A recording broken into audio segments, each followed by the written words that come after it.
On one freezing night in 1968, the unthinkable happened.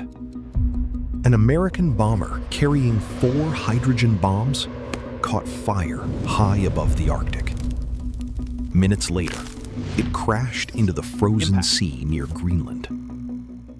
The impact didn't trigger a nuclear explosion, but it did something almost as terrifying.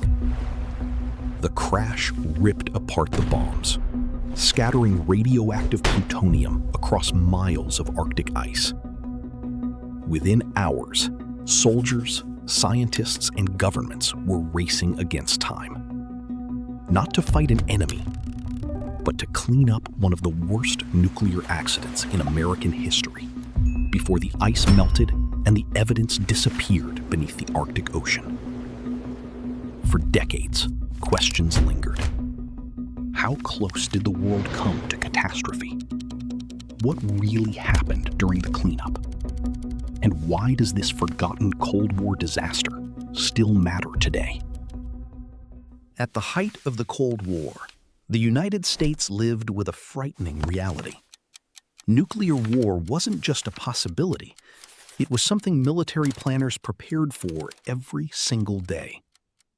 American bombers carrying live nuclear weapons constantly circled the globe, ready to retaliate within minutes if the Soviet Union launched an attack. This strategy, known as airborne nuclear alert, was designed to guarantee that America could never be caught off guard. But it also created an entirely different danger. What if one of those bombers crashed? On January 21st, 1968, that nightmare became reality over the frozen wilderness of northern Greenland. It would expose the enormous risks hidden behind the nuclear standoff and leave behind a radioactive legacy that still sparks debate more than half a century later. To understand why a bomber carrying hydrogen bombs was flying over Greenland in the first place, you have to understand the fear that defined the Cold War. By the late 1960s, both the United States and the Soviet Union possessed enough nuclear weapons to destroy civilization many times over. Neither side trusted the other. Both feared a surprise first strike. The solution, from Washington's perspective, was simple but dangerous. Keep bombers in the air around the clock. Even if every American airfield was destroyed, those aircraft could still retaliate. One of those missions was known as Operation Chrome Dome. Day after day, B-52 Stratofortress bombers flew enormous routes over the Arctic and Atlantic while carrying thermonuclear weapons. Their presence was meant to deter war. Instead, it repeatedly brought the world dangerously close to disaster. The aircraft involved that January was a B-52G from Plattsburgh Air Force Base in New York. On board were 7 crew members and 4 B-28 hydrogen bombs. Their patrol route took them toward ThuleAirBase in Greenland, one of America's most strategically important Arctic installations. Hidden beneath the snow and ice, Thule played a critical role in detecting incoming Soviet missiles crossing the polar region. It was one of the first lines of warning for a potential nuclear attack. Everything appeared routine, until it wasn't. Hours into the flight, smoke began filling the cabin. A heater had been placed near seat cushions made of highly flammable material. The cushions ignited. Within minutes, the fire spread rapidly. The crew fought desperately to extinguish the flames. Smoke reduced visibility. Electrical systems began failing.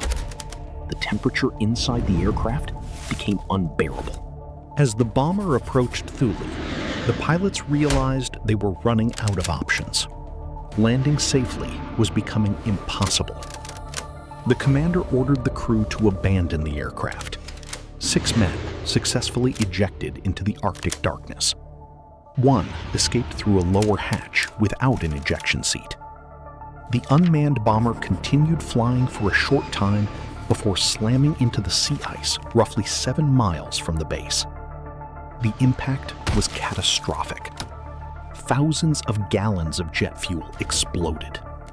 The conventional high explosives inside the 4 hydrogen bombs detonated exactly as they were designed to during a violent crash. But something critically important did not happen. There was no nuclear detonation. Modern thermonuclear weapons require an extremely precise sequence of events before a nuclear explosion can occur. Simply crashing, even at high speed, is not enough. That safety feature prevented one of history's worst imaginable disasters. But the conventional explosions created another crisis. The blast tore apart the bomb components. Fragments of plutonium, uranium, tritium, and other radioactive materials mixed with burning fuel, shattered metal, and millions of pounds of Arctic snow and ice. A radioactive debris field spread across the frozen landscape. Suddenly, the Cold War had created an environmental emergency in one of the harshest places on Earth. American and Danish authorities reacted immediately. Greenland was and remains part of the Kingdom of Denmark.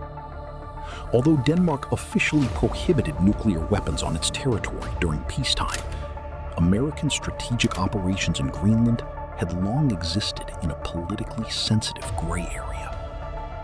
Now, both governments faced an urgent challenge: contain the contamination before spring arrived. Once the ice melted, radioactive material could sink into the Arctic Ocean, making recovery almost impossible. What followed became one of the largest nuclear cleanup operations ever attempted in an Arctic environment. The mission was given the codename Project Crested Ice. More than 700 American personnel, along with Danish workers and specialists, battled temperatures that often fell below -40 degrees Celsius. Powerful winds reduced visibility to almost nothing. Heavy equipment frequently froze. Even simple tasks became life-threatening. Workers carefully scraped away contaminated snow. Bulldozers removed layer after layer of ice. Every contaminated fragment had to be collected. More than 10,000 tons of contaminated ice, snow, soil, and debris were eventually shipped to the United States for disposal. Thousands of workers participated in the operation. Many later reported serious health problems they believed were connected to radiation exposure. Some later sought compensation through the Danish government. The accident also forced major policy changes. Within months, the United States permanently ended Operation Chrome Dome. The era of keeping nuclear bombers constantly airborne was over. Yet questions remained unanswered. One bomb component was never fully recovered. Some investigators believe it may still lie beneath the Arctic seabed today. Official investigations have disputed that conclusion, and the exact details remain debated. What is certain is that a simple cabin fire nearly triggered one of the greatest catastrophes of the Cold War. The Thule crash remains one of the most extraordinary examples of how ordinary mistakes can produce extraordinary consequences. In an era when humanity lived under the constant shadow of nuclear annihilation, survival often depended not only on strategy, but on engineering, procedure, and a remarkable amount of luck. The Arctic eventually healed, but the lessons remain. The Thule accident was not remembered because a nuclear bomb exploded. It was remembered because one almost did. Sometimes history changes because everything goes wrong. Sometimes history changes because everything goes right at the very last second. The Thule disaster proved that even the world's most powerful weapons could be defeated by a heater, a fire, and and human decisions.